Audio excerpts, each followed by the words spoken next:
Et salut tout le monde, on se retrouve pour une nouvelle vidéo qui est l'épisode 2 de notre série RTP ou Review de Past. Oui, le nom je le trouve drôle, du coup je pense que je vais le garder. Et dans cette vidéo, on va s'attaquer du coup toujours à des processeurs, mais cette fois-ci des processeurs de chez Intel, les Core de Duo. Et mon dieu, ce que ça fait du bien de passer à ça comparé aux Athlon d'AMD. Donc aujourd'hui on va en tester 4. Bon là j'en ai que 3 sur la table, mais il y en a un quatrième qui restait sur la carte mère, j'avais la flemme d'aller le chercher. Oui, 4 processeurs dans une vidéo, ça va faire beaucoup, mais avant qu'on commence, je tiens à m'excuser pour la longueur de l'épisode 1. Il fait 1h15, je sais c'est beaucoup trop long pour une vidéo comme ça. Et encore que je suis bien content de moi parce que j'ai bien réussi à raccourcir la vidéo, parce que de base la vidéo faisait 1h50. Voilà, si juste prenez tous les enregistrements que j'ai fait brut, ça fait 1h50. Voilà, après il y avait beaucoup de passages où juste je ne disais rien et genre c'était le moment où je regardais un peu les données et tout, mais quand même j'ai bien réussi à raccourcir. Mais 1h15 c'est beaucoup trop long, je suis totalement d'accord avec vous. Mais pour cette vidéo, ne vous inquiétez pas, je vais vachement la raccourcir parce que déjà je vais la faire un peu différemment que la première. C'est-à-dire que là, certes je vais vous afficher tous les graphes à l'écran à un moment ou à un autre, mais je vais moins rentrer dans les détails de tous les résultats. Et surtout je vais plus dire un peu des similitudes qu'on peut voir. Par exemple, tel processeur se retrouve meilleur que d'autres sans forcément détailler les points ou les scores à chaque fois, pour gagner un petit peu de temps, parce que comme je le dis, c'est pas non plus le truc le plus utile, surtout pour des processeurs si vieux. Alors, dans cette vidéo, nous allons tester les Core de Duo et qui du coup sont sur une architecture Intel et plus précisément sur la carte mère avec les sockets LGA 775. Alors, contrairement à AMD, dans la vidéo d'avant, du coup, je testais les premiers processeurs sortis sur socket AM2, donc la sortie du socket AM2. Là, le socket LGA 775 de Intel existait déjà à l'époque. C'est-à-dire que du côté d'AMD, c'était l'inverse. L'architecture des processeurs existait déjà, puis ils ont changé de socket. Là, Intel, du coup c'est différemment, c'est-à-dire que le socket existait déjà, juste on change d'architecture. Et l'architecture des Core 2, c'est le nom de l'architecture, c'est vraiment un gap énorme pour Intel. En fait, voyez le moment où Intel a sorti ses Core 2 comme le moment où AMD en 2017 a sorti ses Ryzen. Voilà, c'est à peu près pareil, c'est-à-dire des résultats qui explosent toute la concurrence à des prix vraiment mais complètement fous. Alors quels sont les avantages de l'architecture Core 2 par rapport aux anciens processeurs Intel, à savoir les Pentium 4? Tout d'abord, la gravure, ils sont gravés en 65 nanomètres pour les premiers processeurs. Plus tard, la gravure diminuera sur du 45 nanomètres. Deuxièmement, les processeurs ont un cache qui est mieux géré. Ça c'est un avantage aussi, on le verra que ça peut avoir des bons avantages bénéfiques. Aussi, autre nouveauté très importante de ces CPU Intel Core, c'est qu'ils réduisent la longueur de la pipeline du CPU. Alors, qu'est-ce que ça veut dire? Quand un processeur a besoin de faire un calcul, il va devoir effectuer plein d'opérations avant de réussir ce calcul. Et ces opérations sont contenues dans une pipeline. En fait, imaginez un tuyau, et à chaque étape, en fait, le CPU doit faire une opération. Donc vous pouvez avoir des pipelines qui sont longues, vous pouvez en avoir qui sont courtes. La différence, c'est que quand votre pipeline est courte, c'est-à-dire que vous avez peu d'opérations à faire, le problème c'est que généralement, si vous n'avez pas beaucoup d'opérations à faire, c'est-à-dire que chaque opération est très gourmande en énergie. Et à contrario, si votre longueur de pipeline est très longue, chaque opération ne demande pas beaucoup d'énergie. Et du fait que ça ne demande pas beaucoup d'énergie, vous pouvez monter la fréquence pour compenser la longueur de la pipeline. Parce que oui, les fréquences, les gigahertz, tout ça, en fait, c'est à chaque cycle, ça fait un calcul de la pipeline. Donc si d'un côté, vous avez un CPU avec une pipeline à 20 à 1 GHz, et de l'autre côté, un CPU avec une pipeline à 40 à 2 GHz, techniquement, les deux auront la même puissance. Parce que, oui, il y en a un qui a une pipeline 2 fois plus courte, donc qui peut faire les opérations plus vite, mais il a 2 fois moins de fréquence. Et Intel, pour ses Pentium 4, avait décidé de partir sur une pipeline très longue, une pipeline de 31, ce qui est énorme pour le standard d'aujourd'hui, et du coup de monter la fréquence. C'est pour ça que les derniers Pentium 4 dépassaient aisément les 3 GHz, même presque 4 GHz, alors qu'on va le voir, là, les Core de Duo étaient bien en dessous des 3 GHz. Mais pour cette architecture des Core de Duo, Intel a décidé de repartir sur une pipeline de 14. Donc vous voyez, on part de 31 à 14, donc une pipeline beaucoup plus courte, mais également ce qui s'ensuit, une fréquence beaucoup plus basse. Alors, on le verra dans les benchmarks, ça donne des résultats qui sont franchement bons, mais ça a aussi un énorme impact sur la consommation d'avoir une fréquence si basse. Donc c'est quand même l'un des avantages très utiles de cette plateforme. Et enfin, ce CPU dispose d'un nouveau jeu d'instructions. Alors, c'est pas un nouveau jeu d'instructions, c'est plus une amélioration d'un jeu d'instructions actuel, mais ça on en parlera juste après quand on va parler des specs. Alors, tout d'abord, avant de parler des caractéristiques des processeurs, je vais revenir vite fait sur ma précédente vidéo sur AMD par rapport aux 3 CPU et par rapport au prix des processeurs. Je vous avais donné le prix tel qu'ils étaient sortis à l'époque, en 2006, mais je vous ai pas donné le prix actuel ajusté avec l'inflation. C'est-à-dire, ok, bon, le processeur, par exemple, le Sempron valait 123 $, mais qu'est-ce que ça vaut avec des dollars d'aujourd'hui? Du coup, j'ai refait les calculs et pareil, je les ai fait pour les CPU Intel. Le Sempron 3600 Plus valait 123 $ en 2006, ajusté pour l'inflation aujourd'hui ça ferait 187 $.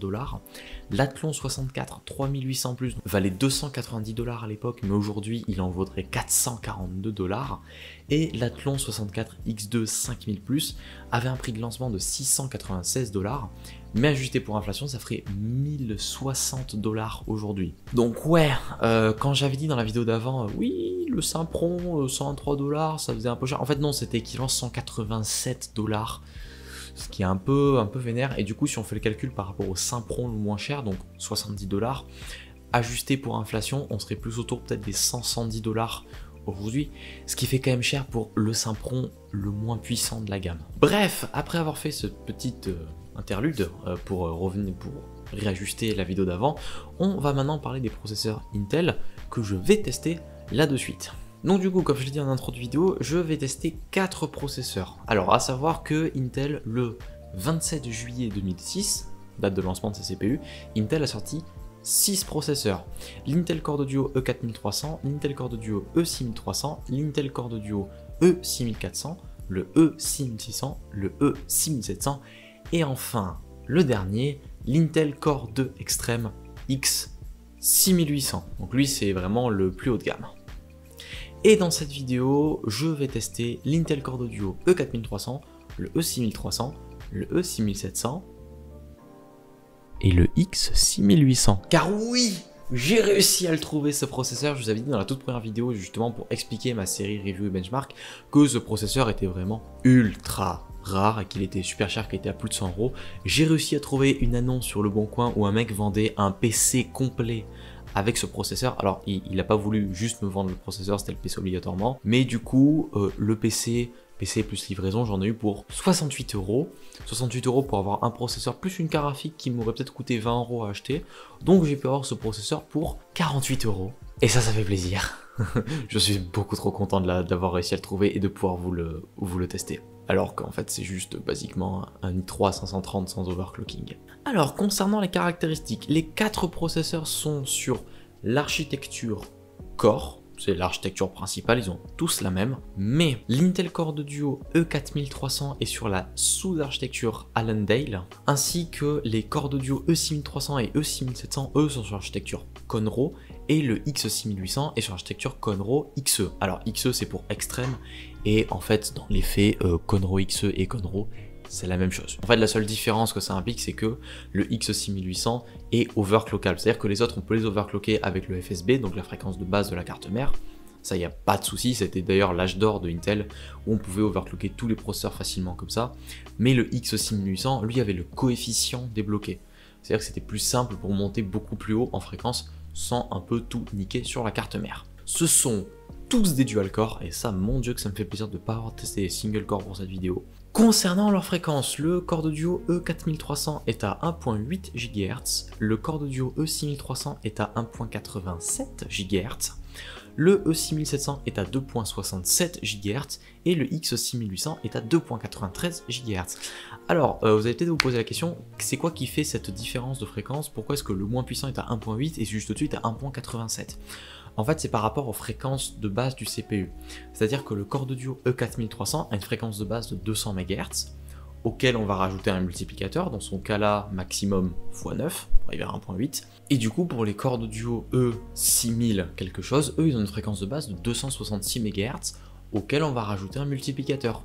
C'est pour ça que le Core Duo E6300 est à 1.87 GHz, donc c'est 266 x 7, mais si on prend les processeurs qui est juste au-dessus, donc le E6400, il est à 2.13 GHz, donc il a un multiplicateur de x 8, donc en fait, entre chaque CPU des 6000, on rajoute à chaque fois 266 MHz par processeur. Ensuite, concernant le cache, alors pour le cache L1, ils ont tous 128 kilooctets de cache L1. Ça, ils sont tous identiques. Par contre, pour le cache L2, c'est là où il y a des différences. Du corps de duo E4300, E6300 et E6400, ils ont 2 mégaoctets de cache L2. Par contre, à partir du 6600 jusqu'au X6800, ils ont 4 mégaoctets de cache L2.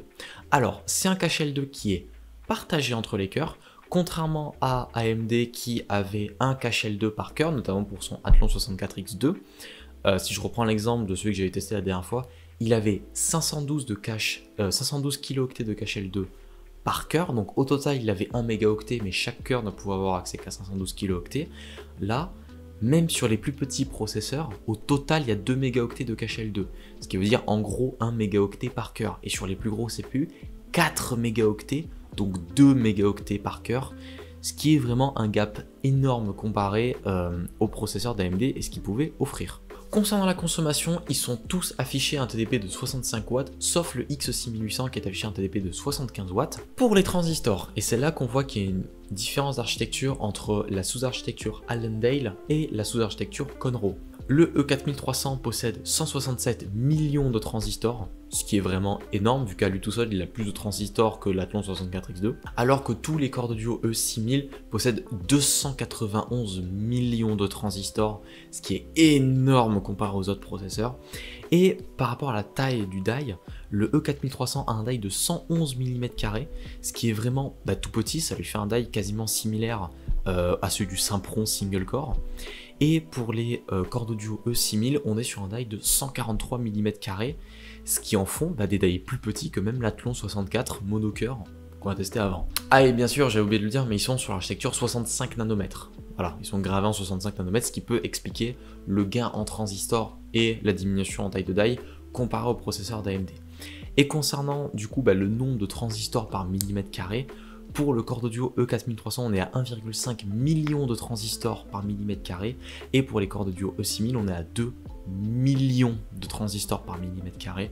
Là où, pour vous rafraîchir la mémoire, les processeurs AMD, on était autour de 700-800 000 transistors par mm². Donc vraiment, le gap est juste incroyable par rapport à cette métrique. Maintenant, concernant les spécificités de ces processeurs ainsi que les features qu'ils supportent. Pour tous les corps de duo, en termes de RAM, DDR2, DDR3, voilà, les deux supportent ça, à 800 MHz en dual channel. Moi, pour cette vidéo, j'ai testé que de la DDR2, vu que les cartes mères pour corps de duo en DDR3 sont assez rares et j'ai préféré partir sur une carte mère haut de gamme qui supporte la DDR2. Ils supportent tous le PCI Express 2.0, donc ça c'est vraiment cool. Comme je l'avais dit tout à l'heure, les processeurs ont une différence de fréquence de base, donc certains à 200 MHz et certains à 266 MHz, ce qui a un incident sur la vitesse du bus des CPU.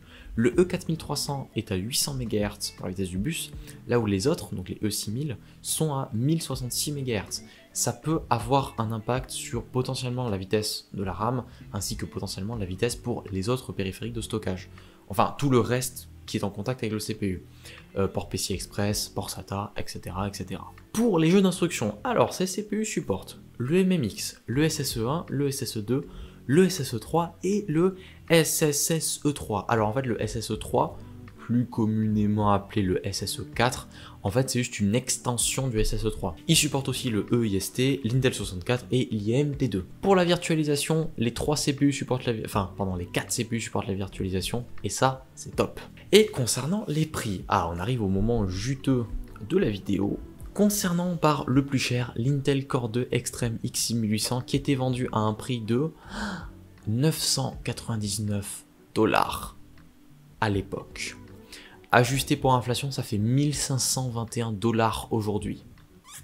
Ah, c'était bien un processeur extrême de chez Intel, ouais, on reconnaît bien le prix. Ce qui fait que ce processeur-là est quand même presque 50% plus cher que l'Athlon 64X2. Ensuite, le corps de duo E6700, qui est vraiment le processeur juste en dessous, qui était vendu à l'époque à un prix de 316 $. Ah, le con.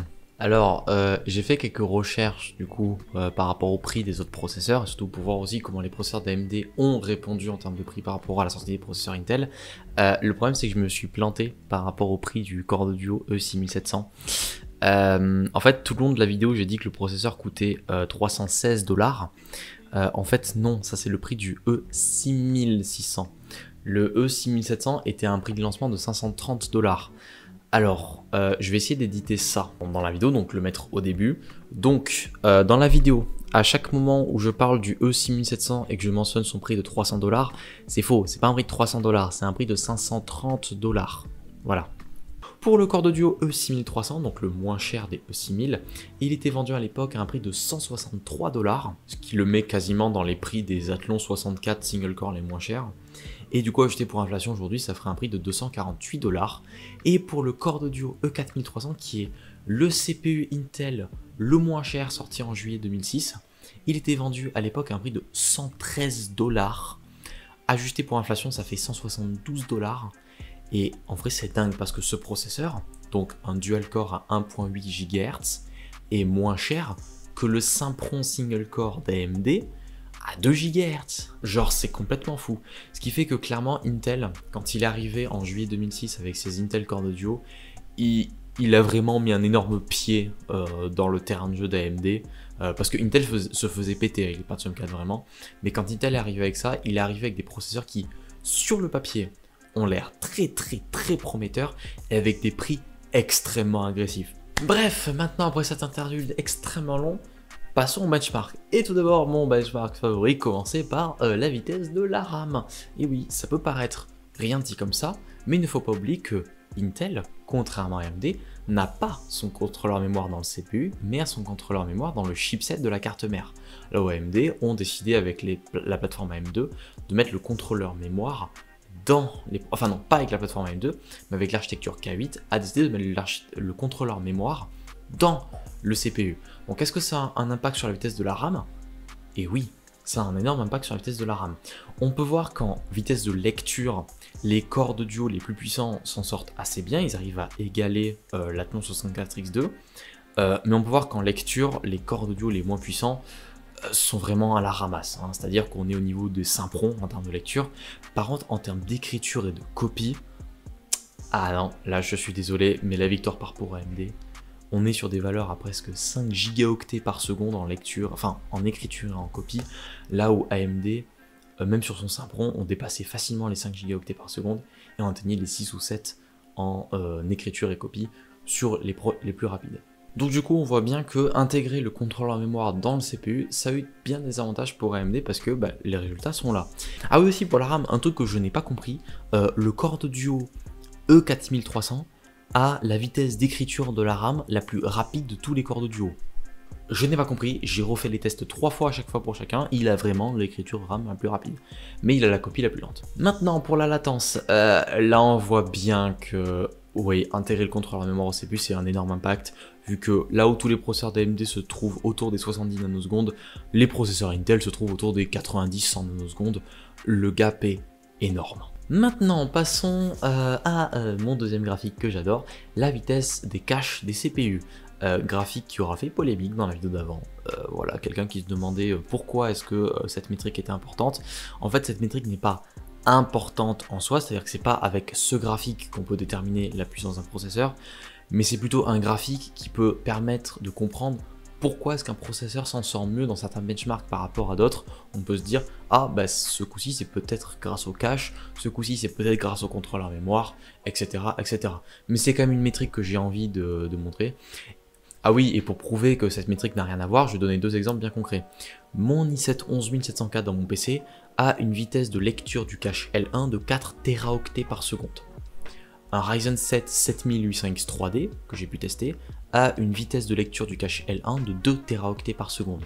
Mon i7 a un cache L1 qui est 2 fois plus rapide qu'un Ryzen 7 7800X 3D, pourtant en jeu, le Ryzen 7 7800X 3D est le CPU le plus puissant de la planète.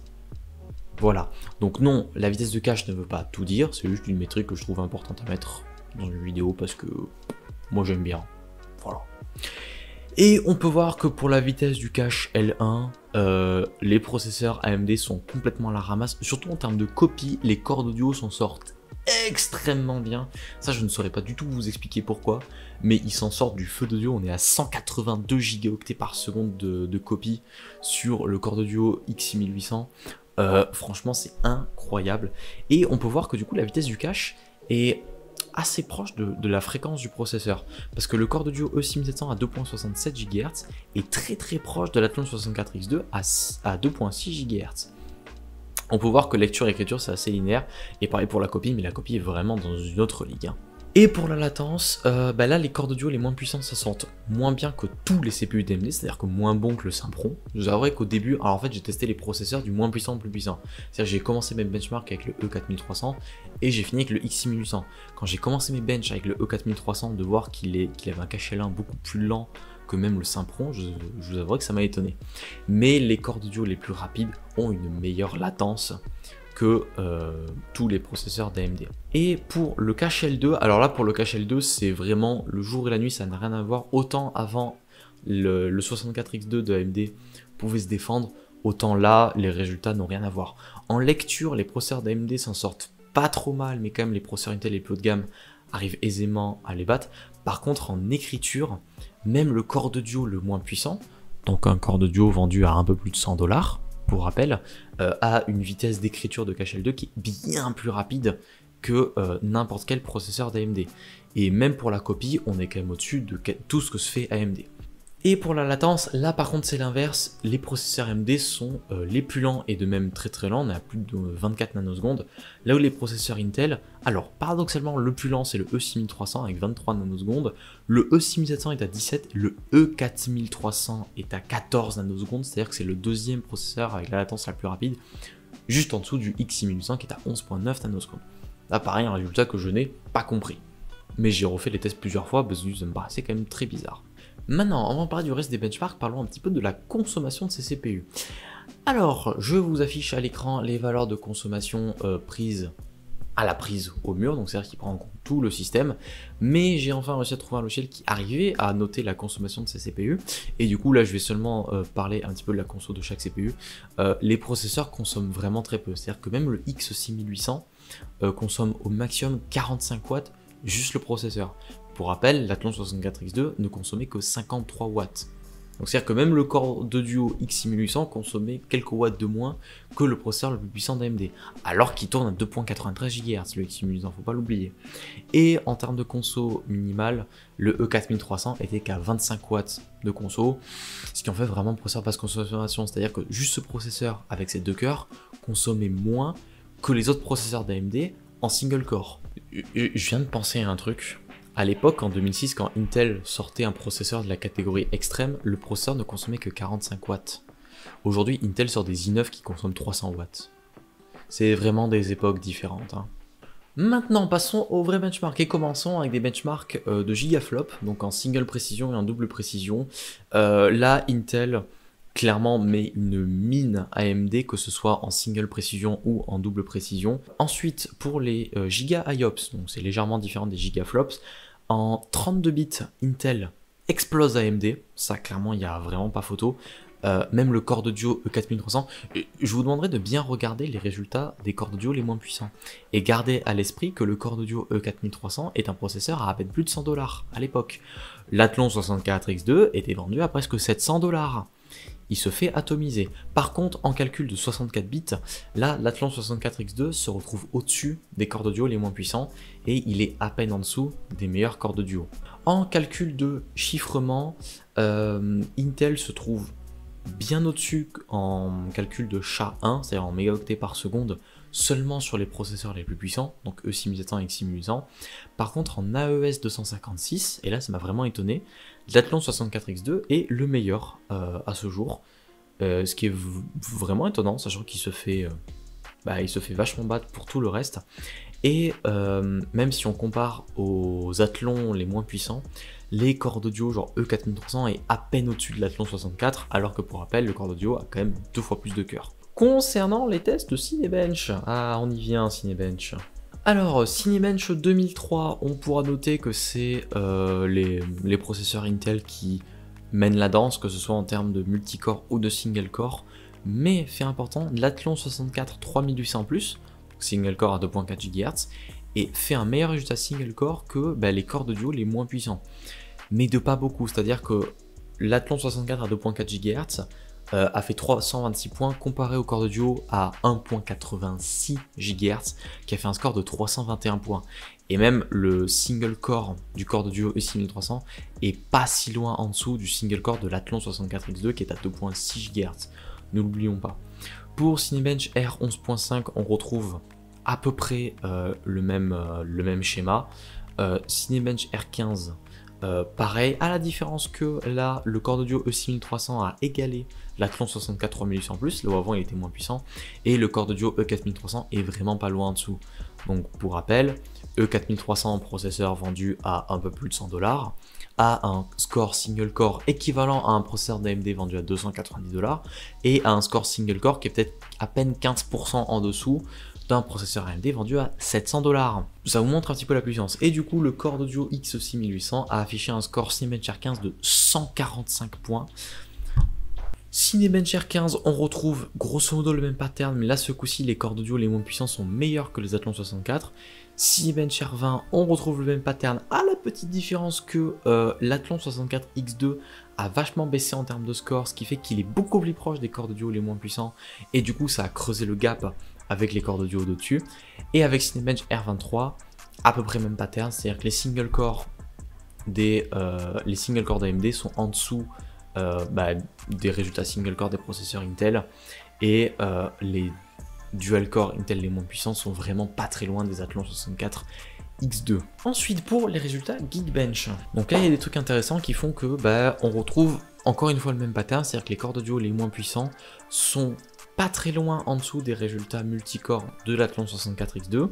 Les résultats single core, c'est un petit peu un mix, on peut voir qu'on est à peu près sur une égalité comparée à l'Athlon 64. Geekbench 4, on retrouve à peu près le même pattern.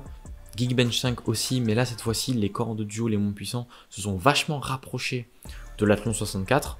Même on peut le voir en termes de single core, ça c'est la partie la plus impressionnante, et de voir à quel point la nouvelle architecture Intel, l'architecture Core 2, a vachement évolué, c'est-à-dire que un corps d'audio E6300 a un résultat single core avec 1.86 GHz, quasiment égal au single core de l'Athlon 64 X2 à 2.6 GHz. Geekbench 6, là par contre, c'est un retournement complet de situation. Tous les processeurs Intel sont plus puissants que n'importe quel processeur AMD.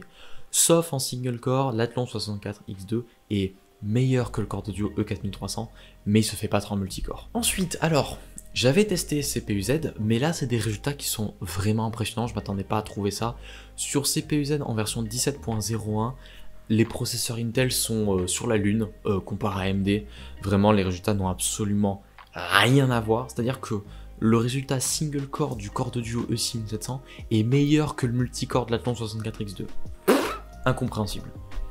Et c'est un résultat similaire sur CPU-Z en version 19.0. Là, la différence, c'est que le corps d'audio E6300 a quasiment un résultat single core plus puissant que l'Athlon 64 X2 en multicore. Là, vraiment, pour le coup, j'étais complètement choqué de voir des résultats comme ça, mais c'est bien le cas. Ensuite, pour 7-Zip, alors là, résultat vachement intéressant. Tout d'abord, en décompression, l'Athlon 64 X2 qui se bat super bien, c'est-à-dire qu'il arrive quasiment à égaler l'Intel Core 2 Extreme X6800, ce qui est impressionnant. Même le corps d'audio E6700 n'arrive pas à des résultats aussi élevés. En vrai, quand j'ai vu ça, ça m'a vraiment choqué. Par contre, en termes de compression, tous les processeurs AMD se font battre. C'est-à-dire que même le corps d'audio E4300 est plus rapide en compression que même l'Athlon 64 X2. Mais ça m'a vraiment étonné de voir que l'Athlon 64 X2 était si rapide en décompression. Je pense que ça a beaucoup à jouer avec la vitesse de la RAM. Parce que comme on peut voir, les résultats ne dépassent pas les 8 Go par seconde, ce qui est la vitesse max de la RAM de ces CPU. Et je pense que ça doit peut-être venir de là que l'Athlon 64 X2 arrive à donner un combat assez fair-play comparé aux autres. Maintenant, pour de l'encodage vidéo. Les processeurs Intel sont vachement au-dessus, c'est-à-dire que même les corps d'audio E4300 en H265 arrivent à faire beaucoup plus de FPS que même l'Athlon 64 X2, et en H264 c'est pareil. Maintenant SuperPie, alors là il faut que je recalcule en minutes et en secondes, un instant s'il vous plaît.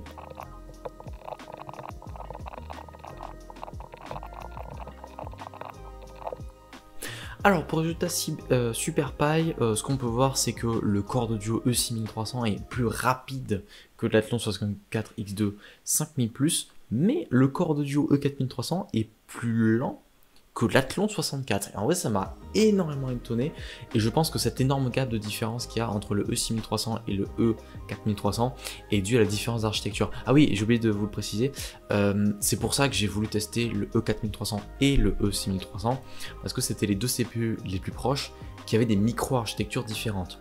J'ai pas testé le 6400 et le 6600 parce qu'ils étaient au milieu du lot, on s'en moque. Mais ouais, voilà, c'est pour ça que j'ai voulu tester ces deux-là au plus bas, parce qu'ils ont vraiment une micro-architecture différente. Et dans ce genre de cas-là, ça peut faire vraiment une différence assez énorme. Et par contre, les corps de duo les plus puissants, ils sont vraiment au-delà de leur ligue. C'est-à-dire qu'on est à un calcul de paille de autour de 17-19 minutes, là où tous les autres CPU, on est à plus de 28 minutes, ce qui est vraiment énorme. Ensuite, les résultats de Blender. Alors, on peut voir que pour les processeurs Intel, les résultats sont assez linéaires, sauf pour AMD. Alors AMD, il n'y avait que l'Athlon 64X2 qui avait pu lancer le test. Et alors, vous avez peut-être dû noter, le résultat qu'il y a au milieu, donc Junk Shop, il a vraiment un résultat qui est super bas comparé aux processeurs Intel. Je pense que c'est dû à cause de la RAM, parce que les trois processeurs d'AMD, je ne pouvais pas mettre plus de 4 Go de RAM, qui est vraiment une limitation de ces CPU, vu que là, sur ma table de bench, juste à côté, en ce moment, j'ai l'Athlon 64X2 5200+, qui est sorti, c'est le prochain processeur pour l'épisode 3. D'ailleurs, j'ai quasiment fini tous les benchmarks, il m'en reste un à faire, et j'ai techniquement fini CPU, je pourrais même tourner la vidéo après si j'ai envie. Mais je ne le ferai pas, parce que je n'ai pas envie. Il supporte 8 Go de RAM, comparé à son Athlon d'avant qu'il ne supporte pas. Donc je pense que c'est pour ça que l'Athlon 64X2 a vraiment un résultat mauvais sur Junshop. C'est peut-être à cause de la RAM, parce que le reste, on peut voir que c'est quasiment similaire. Mais ouais, sur Blender, le processeur se fait un peu éclater. Ensuite, PovRay. Alors, résultat assez intéressant, en single core, les corps de duo les moins puissants égale les Athlon 64 3800 et même est pas très loin derrière l'Athlon 64X2 5000+. Par contre en multicore, bon on voit des résultats à peu près linéaires avec les processeurs. Et enfin sur Premiere Pro, pour faire un pré-rendu de la séquence, le corps de duo E6300 talonne l'Athlon 64X2 et les corps de duo les plus puissants sont bien au-dessus à presque 20 fps de pré-rendu, ce qui est plutôt pas mal. Les tests 3D Mark, donc les tests processeur sur 3D Mark. Alors là pareil, alors j'ai eu des résultats un peu bizarres, j'ai essayé de refaire les tests plusieurs fois mais j'avais souvent les mêmes résultats. Sur Ice Storm, oui, l'Intel Core 2 Extreme X6800 est moins rapide que le E6700. Sur Ice Storm Unlimited, il est plus rapide, et sur Extreme, on est quasiment égaux. Mais on peut voir que les corps audio les moins puissants sont pas très loin en dessous de l'Athlon 64X2, avec le corps audio E4300 qui a un score sur Ice Storm Unlimited qui est complètement fou, qui dépasse le 6300, je ne comprendrai jamais. Ensuite, sur les résultats Firestrike, Skydiver et Cloudgate, on peut voir que le corps audio E6700 est vraiment, mais vraiment pas loin du X6800, alors que pour rappel, le X6800 a une fréquence qui est 10% supérieure. Ensuite, l'Athlon 64X2, il est bien meilleur sur Firestrike que les autres corps audio. Par contre, les corps audio sont à peu près équivalents sur Skydiver, mais sont en tout sur Cloudgate. Et enfin, TimeSpy, et là TimeSpy n'a pu se lancer que sur les processeurs Intel, et d'ailleurs oui, c'était bien une limitation CPU, parce que TimeSpy, même sur l'Athlon 64X2 5000+, refuse de se lancer. Voilà, alors que j'ai bien une carte compatible.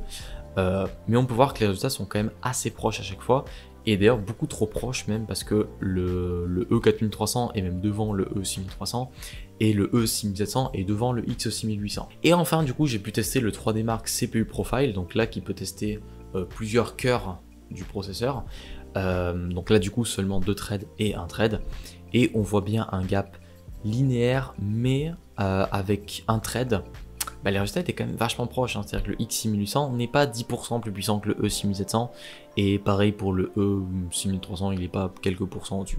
Donc il y a quand même des gaps entre les CPU, mais les gaps, quand on prend deux CPU côte à côte, n'est pas si énorme que ça. Et enfin, les tests web, donc pour voir à quel point un processeur peut être réactif sur internet en fonction des normes HTTP, Java, etc. Sur Octane, les processeurs AMD se font défoncer, là il n'y a pas d'autre mot, même les moins puissants déboîtent l'Athlon 64X2. Sur les tests Speedometer et Jetstream, même constat, les processeurs AMD se font défoncer. Et encore que sur Jetstream 2, l'Athlon 64X2 est un peu plus proche du corps audio 4300, mais il est quand même bien en dessous. Et sur les tests WebXPRT, que ce soit WebXPRT 3 ou 4, là pour le coup l'Athlon 64X2 vient se mettre entre le corps audio E4300 et E6300. Mais comme on peut le voir, ça fait quand même mal au cul pour AMD de voir que même un processeur Intel à un peu plus de 100$ défonce leur flagship qui était à presque 700$. Alors maintenant passons au test de jeu, et comme pour la vidéo d'avant je vais refaire la blague, on va commencer avec Crysis 1. Alors, en 1080p minimum sur la partie GPU, ça défonce absolument tout. Je pensais vraiment pour le coup que les processeurs AMD allaient bien se défendre de par leur fréquence, mais ils se font battre à plat de couture, et même si on regarde les valeurs en 1% low, donc c'est-à-dire les FPS minimum qu'on peut atteindre, les processeurs Intel sont quand même bien au-dessus. Sur le test CPU par contre, il y a quelques petites nuances, c'est-à-dire que là le E4300 est beaucoup plus bas en termes de 1% low, c'est-à-dire qu'on est au niveau d'un Sempron en fait, alors qu'en moyenne on est plus haut que n'importe quel processeur AMD. Et alors, truc extrêmement étonnant, le corps audio E6700 affiche une valeur de FPS moyenne meilleure que le X6800. Par contre, le X6800 affiche une valeur de 1% low qui est bien au-dessus du E6700. Ce qui fait que le X6800 aura une expérience moyenne un chouïa en dessous du E6700, mais une consistance bien meilleure. On passe quand même de 35 à 42 FPS. C'est pas rien. Lorsqu'on passe les graphismes au maximum, alors là on a des barres dans tous les sens, l'Athlon 64X2 revient en force, le E6700 a des valeurs de 1% low qui sont abominables, mais alors le X6800 mais qui pète tous les records, c'est-à-dire que la valeur de 1% low du X6800 est quasiment égale à la moyenne du E6700, qui est complètement fou. Et lorsqu'on passe sur le test CPU, là pour le coup l'Athlon 64X2 revient bien vu qu'il prend 2 places par rapport au CPU Intel, mais il reste quand même bien en dessous. Ensuite bon, revenons un petit peu en arrière sur les époques avec Company of Heroes 1 sur le benchmark. Alors en 1080p minimum, l'Athlon 64X2 donne un bon combat, mais est quand même bien en dessous des autres processeurs et surtout bien en dessous en termes de 1% low. C'est-à-dire qu'on passe certes de 143 à un peu plus de 170 FPS en moyenne, par contre les valeurs minimales passent de 37 à presque 60. Ce qui ça pour le coup c'est vraiment bon comme valeur. Et les corps de duo les moins puissants arrivent à afficher des valeurs moyennes qui sont un peu en dessous de la version 64X2, mais des 1% low qui sont pas très loin en dessous. Donc l'expérience n'en est pas de mauvaise, surtout pour rappel du prix des CPU. Et lorsqu'on passe les graphismes au maximum, alors là on est quand même vachement plus nivelé en termes de performance. C'est pas une limitation de mon GPU, je vous le garantis. Ma carte ne tournait je crois qu'à 20%, même un peu moins. Mais ouais, on est sur des résultats qui sont quand même beaucoup plus proches, mais quand même les processeurs Intel qui gardent un gap, mais pas si impressionnant que ça, c'est-à-dire que les plus puissants sont pas tant au-dessus comparé aux moins puissants. Ensuite, alors un jeu que j'attendais vraiment de voir qu'est-ce que ça allait donner, Call of Duty 4. Je vous avais dit dans la vidéo d'avant que le jeu avait des lag spikes qui étaient énormes, c'est-à-dire n'importe quel processeur AMD, quand on est fixe, il n'y a pas de souci, le jeu est extrêmement fluide, dès l'instant où on bouge la souris, ça se met à ramer comme pas possible. Les processeurs Intel corrigent ce problème et vraiment c'est une expérience de jeu jouable. C'est-à-dire qu'on a des valeurs moyennes de FPS qui sont assez élevées, c'est-à-dire sur les plus puissants on est à plus de 110 FPS de moyenne, des 1% low qui sont assez bas, c'est-à-dire qu'on est autour des 10-20 FPS pour les 1% low, mais je peux vous garantir qu'en termes d'expérience, c'est 1000 fois mieux que les processeurs d'AMD. Parce que les processeurs d'AMD, c'était à chaque mouvement, le jeu lagué était quasiment injouable. Les processeurs Intel, les 1% low que vous voyez là, les 10-20, c'est pas constamment quand je bouge la souris, c'était de temps en temps pendant le gameplay, il y avait une petite chute. Mais c'était pas constant. Donc l'expérience était vraiment mais à des années-lumière de ça. Et lorsqu'on passe les graphismes au maximum, alors là ça n'a plus rien à voir, même les corps de duo les moins puissants étaient quand même bien au-dessus, et le corps de duo X6800, 93 FPS en moyenne, je m'attendais pas du tout à avoir un résultat comme ça, surtout après avoir eu 40 FPS en moyenne sur l'Athlon 64X2. Ensuite Far Cry 2, alors, il y a eu une petite erreur dans la vidéo d'avant, je vous avais dit, oui en 1080p minimum. Et j'étais pas tout à fait en 1080p minimum. En fait, j'étais en 1080p DirectX 10 en high. En fait, sur ce jeu, on peut choisir soit DirectX 9, soit DirectX 10. Et le truc, c'est que quand on choisit DirectX 10, on n'a pas accès aux options graphiques les plus basses. C'est-à-dire que l'option graphique la plus basse en DirectX 10, c'est élevé. Du coup, j'avais testé DirectX 10 en élevé et DirectX 10 au maximum. Là, du coup, pour les processeurs Intel, j'ai également testé en plus de mettre le jeu en DirectX 9 au minimum. Je vous ai pas mis les processeurs AMD sur le même graphe vu que c'est pas les mêmes tests, mais du coup j'ai rajouté un graphique. Et du coup sur Far Cry 2, en vrai les résultats étaient vraiment convaincants. Même sur le corps de duo le moins puissant, on peut avoir 43 FPS en moyenne pour 20 au minimum. Pour un petit processeur pas cher, ça peut donner une expérience de jeu pas dégueu. Hein. Et au fur et à mesure qu'on monte en gamme, on gagne en FPS. Et du coup, lorsqu'on passe sur Far Cry 2 en DirectX 10, élevé, qui est le minimum possible en DirectX 10, on peut voir que les processeurs Intel sont quand même bien au niveau des meilleurs processeurs d'AMD. Surtout ce qui est très étonnant, c'est que le Core Duo E6300 a 1% low qui est bien supérieur au E6700.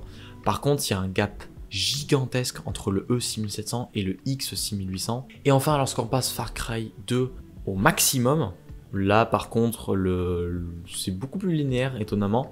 C'est-à-dire que bon, les processeurs single core d'AMD sont tout en bas et les dual core on gagne petit à petit jusqu'à passer sur le E6700 où là on gagne vraiment beaucoup et le X6800 qui perd pas tant de perf que ça, ce qui est plutôt bien. Ensuite, Assassin's Creed 1. Alors là, c'est très drôle parce que du coup, les corps de duo les moins puissants sont quasiment égales à la 64X2, mais les corps de duo les plus puissants sont bien au-dessus. Et ça, en vrai, c'était un vrai bonheur. Et même les 1% low sont pas si pourris que ça. Donc franchement, le jeu était extrêmement jouable. Et même lorsqu'on passe les graphismes au maximum, on a une perte de FPS, certes, mais on reste quand même dans des valeurs qui sont cohérentes et sur des valeurs de jeu qui sont parfaitement acceptables pour un jeu AAA. Ensuite, Call of Duty World at War, donc là pareil, on n'a pas du tout les mêmes problèmes de lag qu'il y avait sur les processeurs AMD. Alors là, sur l'écran, certes, le 1% low de la 64X2 est plus haut que certains processeurs Intel, mais je peux vous assurer qu'au feeling, ça n'avait absolument rien à voir. Et surtout, ce qui m'impressionne, c'est les corps de duo les plus rapides qui peuvent donner une expérience à plus de 60 FPS.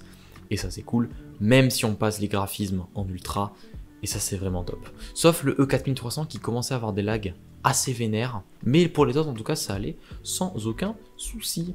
GTA 4, étonnamment avec les graphismes au minimum, l'Athlon 64X2 est meilleur que les corps de duo les moins puissants, mais dès qu'on passe les graphismes au maximum, il se retrouve tout en bas de l'échelle.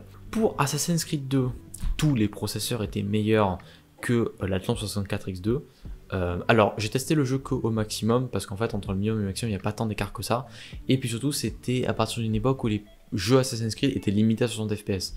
Donc là vous pouvez voir que les meilleurs sont à 59, 58, 54, 53 parce que le jeu ne dépasse pas les 60 FPS.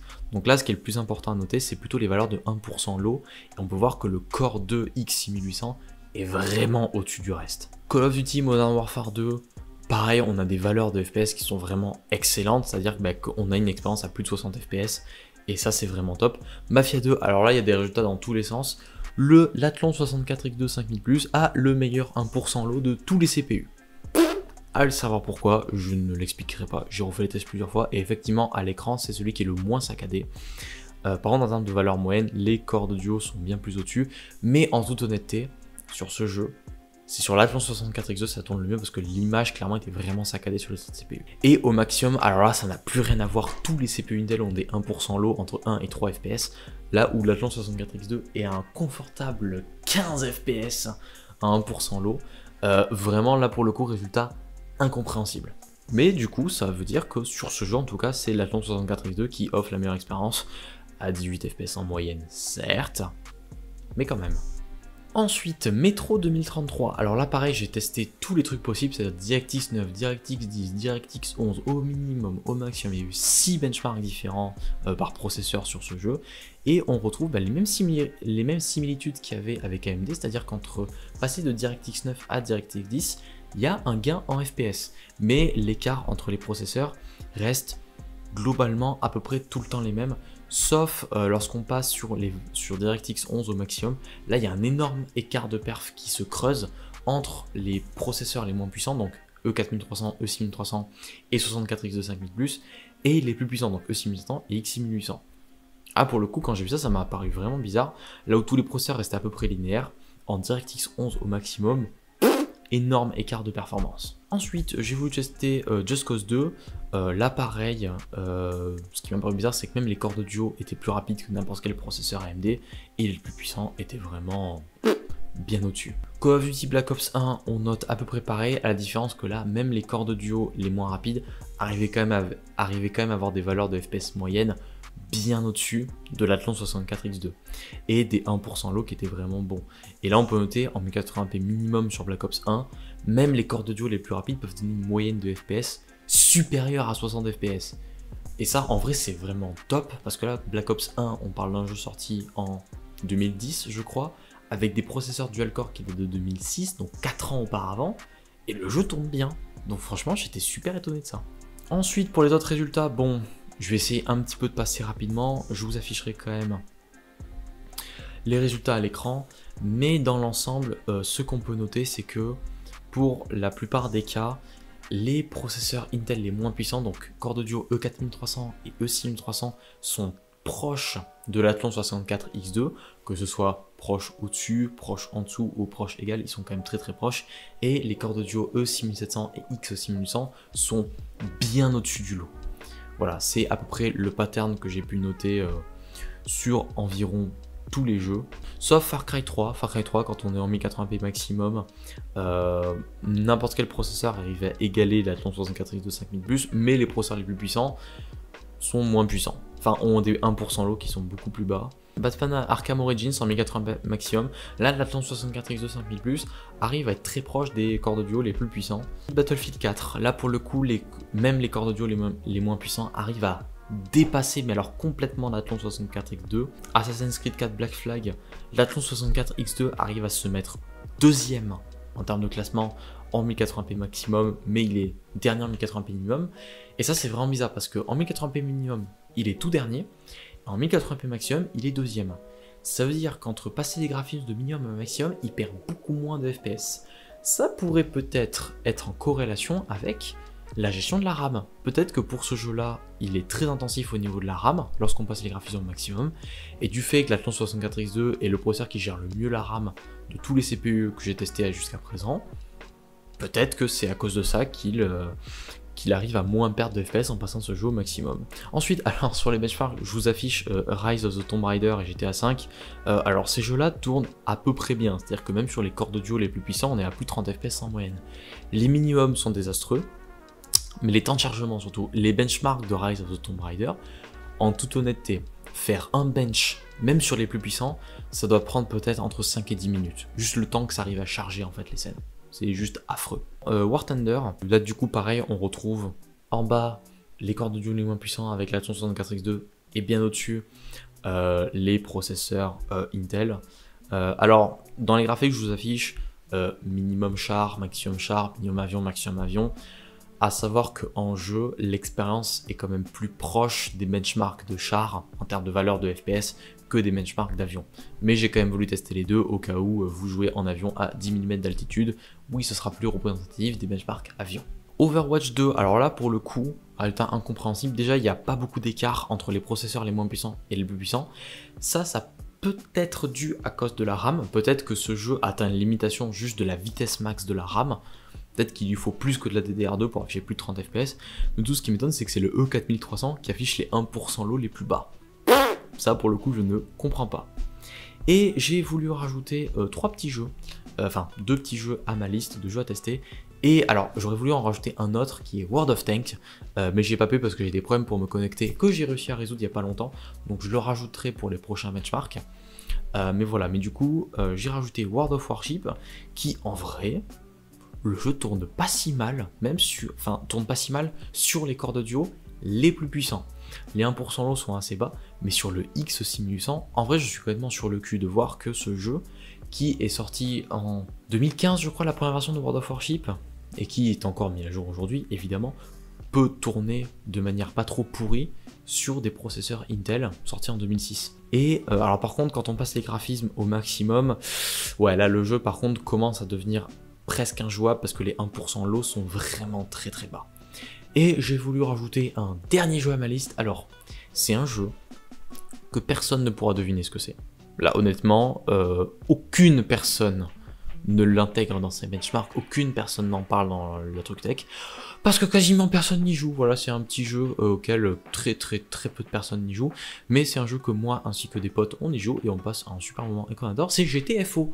Et le jeu tourne plutôt bien, on parle d'un jeu sorti en 2020, sur le Core 2 Extreme X6800, donc un processeur sorti en 2006, le jeu affiche 65 FPS en moyenne pour 36 FPS au minimum. Genre c'est complètement fou en fait. Le jeu tourne pas bien sur les corps audio les moins puissants, c'est-à-dire qu'on est à peine à 30 FPS en moyenne avec des 1% low qui sont en dessous des 20 FPS, donc là c'est saccadé. Mais sur les plus puissants, le jeu est presque jouable. Et voilà, j'ai fini avec les benchmarks de ces processeurs. J'espère en tout cas que tous ces résultats vous auront plu, vous auront appris des trucs. Alors, je m'excuse de ne pas faire des vidéos un peu plus incroyables, un peu plus détaillées, parce que si vous recherchez par exemple sur internet, enfin sur YouTube, Intel Core 2 Extreme X6800, vous allez voir des vidéos de mecs qui vous parlent que de ce processeur et il vous parle en l'adulant. C'est vrai que dans cette vidéo je vous en parle plus comme un processeur un petit peu random, alors qu'il faut pas l'oublier. Est-ce que c'était celui-là? Alors qu'il faut pas l'oublier, c'était quand même un processeur qui était vendu à 1000 $, il y a 17 ans de cela. Ajusté avec l'inflation d'aujourd'hui, ça ferait un processeur à 1500 $. Et moi je vous en parle comme juste, oh bah c'est un processeur qui est à peine plus rapide que le Core de Duo E6700. Et c'est ça le plus important, c'est que ce CPU, juste pour le privilège d'avoir un processeur qui de base est 10% plus rapide et qui a son coefficient débloqué, était vendu 3 fois plus cher que le Core de Duo E6700. Alors sur tous les processeurs qu'il y a eu, le X6800 était peut-être le moins rentable, mais en tout cas si vous voulez de la performance pure, c'était le meilleur parce que clairement il déboîtait tous les processeurs qui existaient, sans partir sur des serveurs bien évidemment, mais pour un processeur à mettre dans votre PC chez vous, c'était le plus puissant. Il n'y avait pas plus puissant, donc au moins Intel avait cet argument de mettre son prix de 999 $, il n'y a pas plus puissant, donc on peut mettre le prix qu'on veut. Mais pour des personnes un peu plus alertes de tout ça, les autres processeurs en dessous étaient vraiment des super rapports qualité-prix. Et même j'ai envie de dire, le Core de Duo E4300 est un monstre en termes de rapport qualité-prix. On parle d'un processeur qui était vendu 113 $, donc 10 $ de moins que le Sempron. Et si vous voulez le mettre dans un PC, un petit PC familial, un petit PC à tout faire, je vous remets à l'écran les benchmarks web, donc sur des pages internet. Le E4300 vendu à 113 $ était plus puissant que quasiment tous les processeurs AMD. Donc vous pouvez acheter un processeur à vraiment pas cher, qui peut vous donner un petit PC pour de la bureautique, vraiment cool, vraiment sympa, qui est capable de tout faire. Alors du coup, ouais, là je reviens, j'ai fait une petite interlude pour dire que je m'étais planté en termes de prix, que du coup vous aurez vu au début de la vidéo. En termes de prix de ces corps de Duo, donc le moins cher était à 113 $, le E6300 était à 163 $, le E6400 était vendu autour des 220 $, le E6600 est vendu à un prix de 316 $, et le E6700 était vendu à un prix de 530 $. Ce qui veut dire que pour des PC à tout faire, oui, le E4300 était incroyable. Pour des PC gamers à l'époque, je sais même pas si le E6700 c'était le meilleur deal. Alors, il était très puissant, certes, il est pas loin en tout du X6800, mais c'est vrai que du coup, maintenant, en ayant vu du coup la correction de prix, c'est vrai qu'il est un peu moins intéressant que ça. Et je pense que le E6700 autour des 300 $ devait être, je pense, le meilleur rapport perf-prix à l'époque si on devait se faire un PC de jeu, parce qu'on était à peine 10% moins puissant que le E6700 pour quand même pas mal de prix en moins, c'est-à-dire 40% de prix en moins, ce qui était vraiment quelque chose d'assez énorme. Sachant que le E6700 a lui aussi 4 mégaoctets de cache L2, faut pas l'oublier, c'est le E6400 et en dessous qui n'ont que 2 mégaoctets de cache L2. Et du coup, en termes de prix, AMD avait répondu par rapport à ça. Alors où le prix a été cassé de manière très rapide, c'était l'Athlon 64 3800+, qui, comme je vous l'avais dit, était sorti à 290 $. Quelques mois après du coup la sortie des processeurs Intel, son prix a chuté autour des 100 $. Ah mais le prix s'est effondré. En même temps c'est normal, on parle d'un processeur qui est moins puissant que le processeur le moins puissant d'Intel. Tu peux pas vendre un processeur à 290 $ si il égale ou se fait éclater par un processeur d'Intel à 113 $. Donc forcément qu'à un moment il faut baisser les prix.